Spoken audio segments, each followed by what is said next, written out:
সিআইটিইউর রাজ্য সম্মেলনকে সফল করার লক্ষ্যে ধর্মনগরের সিনেমা হল চৌমুহনী সংলগ্ন এলাকায় সিআইটিইউ ধর্মনগর পূর্ব জোন কমিটির এক পথসভা অনুষ্ঠিত হয়। গতকাল রাতে অর্থাৎ 8ই নভেম্বর শনিবার রাত আনুমানিক 8:30 নাগাদ উত্তর ত্রিপুরা জেলার জেলা সদর ধর্মনগর শহরের সিনেমা হল চৌমুহনী এলাকায় সিআইটিইউ ধর্মনগর পূর্ণ জোন কমিটির এই পথসভাটি অনুষ্ঠিত হয়। এতে উপস্থিত ছিলেন কমরেড অমিতাভ দত্ত, কমরেড রতন রায় সহ একাধিক নেতৃত্বগণ। শাসক দলের নেতা কর্মীরা যারা আমাদের আলোচনা শুনছেন, আমরা তাদের সকলকে সিআইটির পক্ষ থেকে শুভেচ্ছা জানাচ্ছি, অভিনন্দন জানাচ্ছি। কমরেড, একটা কথা আমরা বুঝতে পেরেছি, গত প্রায় 7.5 বছরের বিজেপি জোট অপশাসন থেকে আমরা অন্তত এটা বুঝতে পেরেছি, এই শিক্ষাটা নিতে পেরেছি,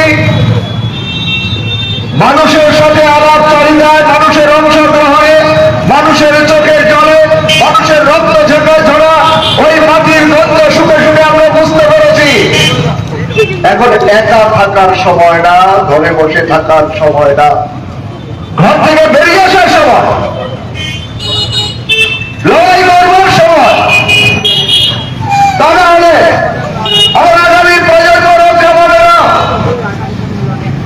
আগামী প্রজন্মের কাছে বিজেপি জোট সরকার, কেন্দ্রের বিজেপি নেতৃত্বাধীন এনডিএ সরকার সন্ত্রাস, হিংসা, নারী নির্যাতন, ধর্ষণ, অপহরণ, লুট এবং সর্বোপরি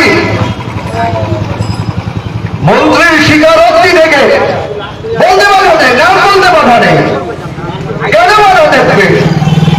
খোদ মন্ত্রী, ত্রিপুরা রাজ্যের মৎস্য দপ্তরের মন্ত্রী, অন্যান্য দপ্তরে যান, তিলক জড়িয়ে আছে।